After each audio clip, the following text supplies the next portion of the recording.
Para Bertrand era fácil. Vivia ao mesmo tempo no mundo de cá e no de lá, e Rosena vivia também entre dois mundos. Seria por isso que os dois legitimamente pertenciam um ao outro? Então as ideias se lhe agitaram, como as pessoas no meio da multidão que o cercava. E se tinha à sua frente um objetivo para o qual queria dirigir o pensamento, esse objetivo vacilava, esfumava-se, ocultava-se a todo momento como o dorso do homem flácido diante dele. Se roubara Rosena ao seu legítimo proprietário, era, sem dúvida, lógico que a ocultasse agora como uma presa. Fez esforço por manter-o a prumo, hirto e direito, e procurou não reparar margens civis. A multidão de homens em torno dele, o turbilhão, como dizia a baronesa, toda aquela agitação dos negócios, brotando de roxos e de dorsos, parecia uma massa evanescente, deslizante, flácida, que não se conseguia agarrar. Onde é que aquilo iria conduzir ainda? No mesmo instante, a sacudidela que deu a si próprio para readquirir o aprumo regulamentar trouxe-lhe uma ideia libertadora. Só podemos amar um ser pertencente a um mundo diferente. Eis porque lhe seria sempre impossível amar Elizabeth e porque Rosena tinha de ser boêmia. Amar é fugir do nosso mundo para o mundo de outro. E fora assim que, apesar de seu ciúme vergonhoso, ele deixara Rosena no mundo dela para conhecer a doçura e a acolher sempre de novo no dele.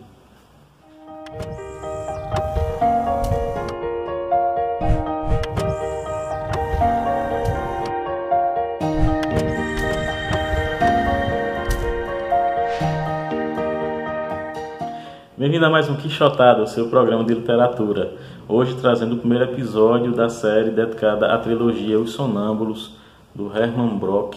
Eu vou trazer esse vídeo aqui que é sobre Pasenov ou o Romantismo, o primeiro livro da série, e depois trarei também um vídeo sobre Asch ou a Anarquia e Huguenot ou o Realismo. Esse já que tem por título Pasenov ou Romantismo, 1888.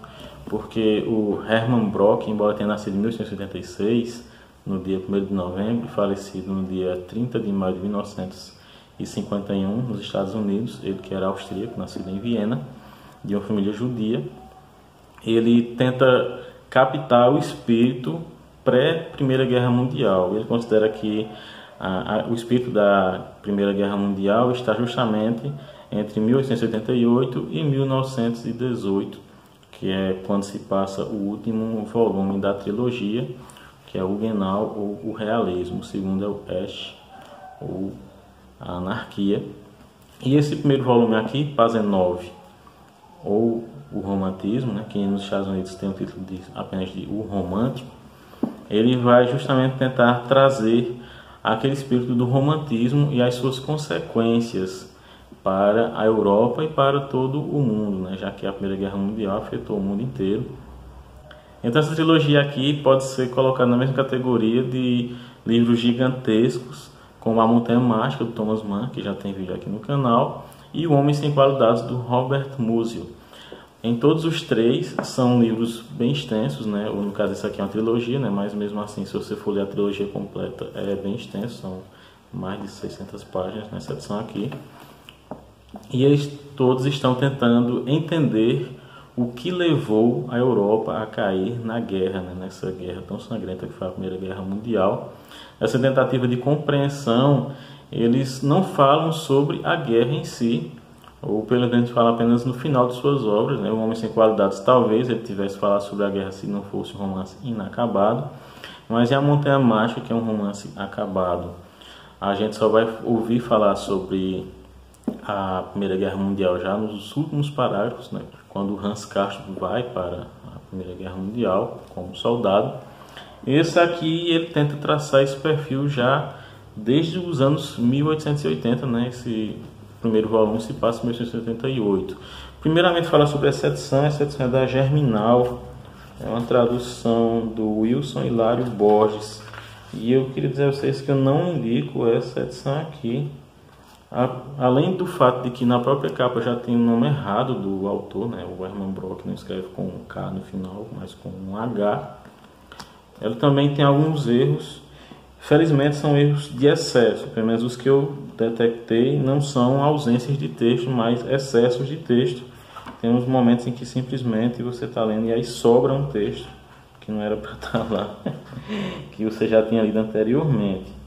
Pelo menos o primeiro volume não tem nenhum hiato que eu tenha percebido, nenhuma ausência de texto, mas apenas sobras. Mas de qualquer forma não é uma edição que eu indico para vocês. Tem a edição da Bem Virá, que infelizmente também, pelo que já me disseram, apesar da tradução ser boa, é um material ruim, né, que fica descolando as páginas, ou então algumas páginas ficam ficando claras, como se estivesse apagando a tinta. Então também eu espero que alguma grande editora, ou mesmo a Bem Virá, refaça a edição com um material melhor, merece muito. Essa edição está no mercado, esse livro está no mercado, essa trilogia é tão importante, uma das grandes trilogias do século XX. Mas não dá para falar sobre o Pasenov ou romantismo. Não quer dizer que eu vou tentar esgotá-lo aqui, primeiramente porque toda obra literária é inesgotável, né? Então num programa de 10 ou 15 minutos não dá para falar tudo que se poderia falar sobre ela. Na verdade, até em programas de várias e várias horas não seria possível. Mas mesmo assim eu também devo voltar a esse romance e a esse tema quando for falar sobre as demais obras da trilogia. O enredo é bem simples, é o menor livro da série e também o com menos personagens e com menos acontecimentos. Nesse volume aqui nós vamos conhecer a vida do Joachim von Pasenov, que é um militar que vive principalmente em Berlim, mas que é natural de Stolpen. Na época essas duas cidades faziam parte da Prússia. Não existia ainda a Alemanha como a conhecemos hoje. Temos que lembrar que isso acontece em 1888. Então ele fazia parte do exército prússio. E o Joachim von Pasenov tem um amigo chamado Bertrand, que é um comerciante, um ex-militar, mas que atualmente se dedica ao comércio e que viaja muito no mundo afora, inclusive eternamente ele vai querer viajar para a Índia. E ele tem nesse amigo um contraponto, já que o Joachim é um romântico, como o próprio Bertrand o classifica. E aí surge essa questão do romantismo, né, que eu queria discutir com vocês depois de falar sobre o enredo, de forma mais aprofundada, pelo menos tentar fazer isso de forma mais aprofundada.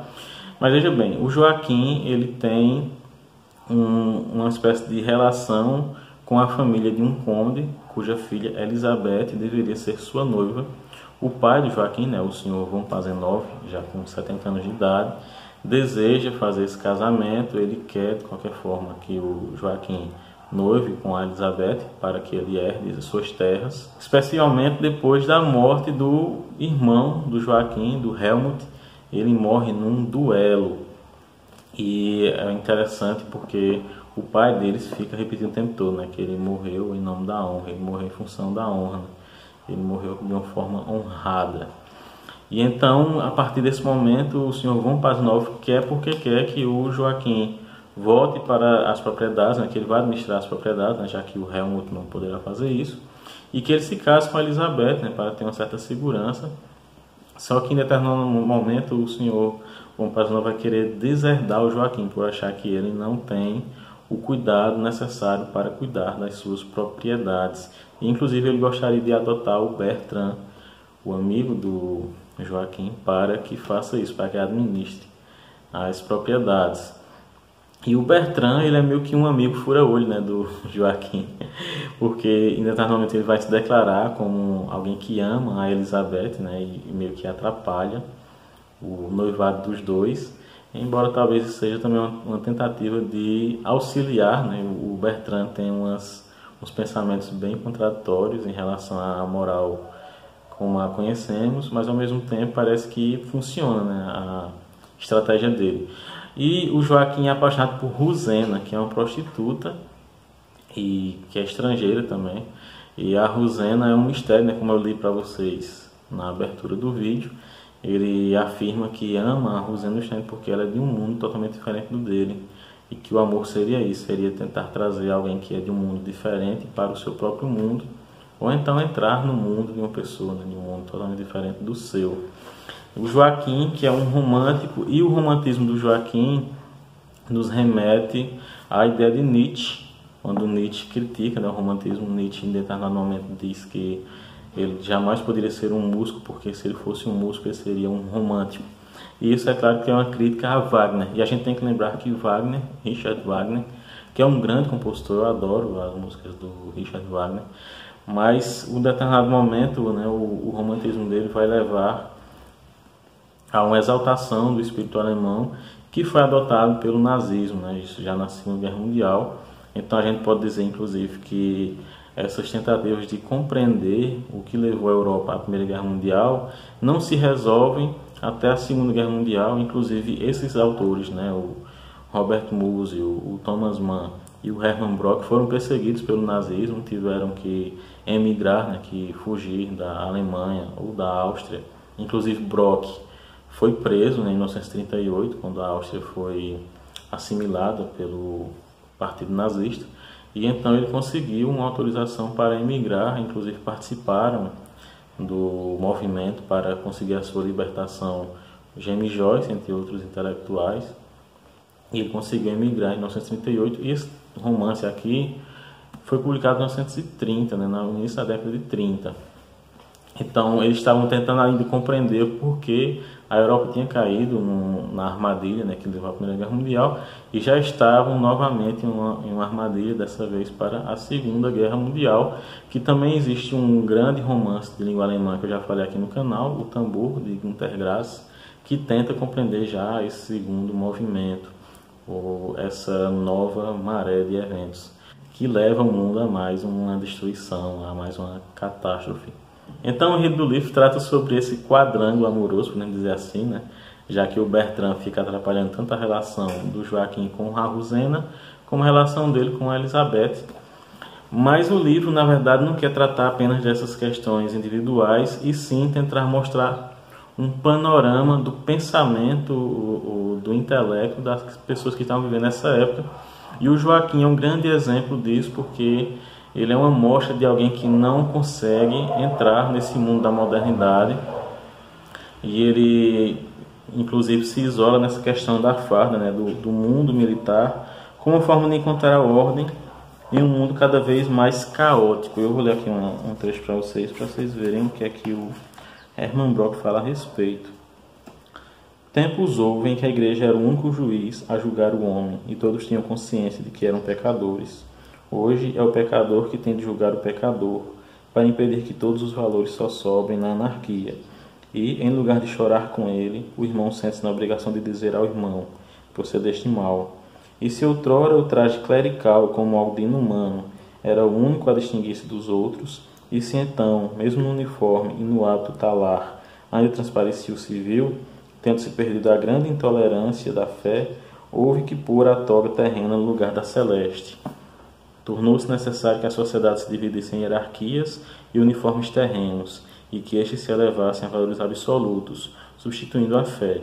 E como é sempre prova de romantismo tornar o terreno absoluto, o austero e verdadeiro romantismo do nosso tempo é o romantismo da farda, como se houvesse uma ideia supraterrena e sobretemporal da farda, ideia que não existe, mas possui uma tal intensidade que se apodera do homem com muito mais força do que qualquer outra vocação terrena, ideia inexistente e, no entanto, tão impetuosa que converte o portador da farda num possesso da farda, nunca num profissional no sentido civil da palavra, talvez, precisamente, porque o homem de farda se sente repleto da consciência de realizar o estilo de vida próprio da sua época, e de realizar, assim, igualmente, a segurança da sua própria existência. Então esse romantismo da farda, né, não é novidade, e a gente sabe a que ponto ele levou. Existe hoje aqui no Brasil um romantismo da farda muito grande, né, como se os militares fossem salvar a pátria, fossem salvar o país, como se fossem seres privilegiados, né, iluminados. E o Hermann Brock está tentando aqui justamente mostrar que esse sentimento já existiu no mundo e ele trouxe graves consequências, porque a romantização da farda é o último estágio do romantismo, né? Então ele está aqui fazendo uma alusão a todo o romantismo, porque o romantismo, com seus ares de sentimentalismo, ele na verdade traz em si uma aspiração de ordem. O romantismo é muito perigoso por isso. Não é à toa que os casamentos começaram a ruir justamente quando as pessoas começaram a casar por amor. O amor talvez seja o sentimento mais arriscado, mais perigoso, e é também ele que gera os crimes passionais, né? O nome passional vem de paixão, né? Então o amor romântico é um amor bem perigoso, e o romantismo de forma geral, e o Hermann Brock está alertando para isso aqui. Nos meus tempos de faculdade eu pensei em seguir carreira acadêmica, inclusive a tese que eu queria escrever era sobre a relação entre romantismo e niilismo. Principalmente aqui no Brasil a gente vê o ultra-romantismo, né? E existe uma relação muito estreita entre os dois, apesar de parecer que não, porque o romantismo ele sugere uma exacerbação dos valores, né? Um sentimento de heroísmo, um sentimento de abnegação muito grande, mas justamente esse é o grande problema do romantismo e o risco inerente que ele traz, porque o romantismo passa a tratar a vida como algo relativo, já que a cada instante aparece alguma coisa pela qual vale a pena dar a vida. Inclusive vai ter um momento aqui muito patético nesse romance, que o Joaquim vê a Rosena com outro cara e então ele pensa no suicídio. E é bem patético mesmo, e eu acho que foi feito para ser assim. É uma cena muito ridícula. E o romantismo, de certa forma, sempre tem que exacerbar-se, né? Sempre tem que trazer uma emoção cada vez mais poderosa e, portanto, cada vez mais ridícula, porque no final das contas, apesar dele tentar tornar tudo absoluto, como ele está dizendo aqui, né, quando fala sobre a farra, né, essa tentativa do romantismo de absolutizar as coisas faz com que o único valor que deveria talvez ser absoluto, que é o valor da vida, acabe perdendo o seu valor intrínseco, né? Se vale a pena morrer porque você foi traído, se vale a pena morrer para defender a honra, se vale a pena morrer para defender um amor, ou então porque foi abandonado pelo grande amor de sua vida, então a vida não tem mais valor nenhum. E talvez justamente por isso que seja tão sedutora a ideia da morte na guerra, né? Então, nesse primeiro volume aqui, que não vai esgotar ainda a trilogia, claro, eu quero trazer os novos volumes da trilogia aqui para a gente discutir também, mas esse aqui ele está justamente alertando para os perigos desse romantismo. Existe uma certa confusão, né, principalmente aqui, em relação ao romantismo confundindo-se com o amor. É como se todo amor fosse romântico, quando não é. O romantismo é uma posição filosófica, uma posição ideológica perante a vida, né, que tenta absolutizar os sentimentos, as emoções, e acaba relativizando, portanto, a vida. Então, é um livro muito interessante, muito impressionante, né, a forma como ele narra, porque ele mistura sonhos com o discurso indireto livre, né, com a narração objetiva, os diálogos entre o Bertrand e o Joaquim von Pazenhoff também são muito interessantes, vale muito a pena essa leitura. Eu espero que vocês tenham gostado do vídeo. Se gostaram, não esqueçam de se inscrever, de curtir, comentar, compartilhar, e espero que vocês estejam aqui para ver os próximos programas dedicados aos sonâmbulos do Hermann Broch. Até lá!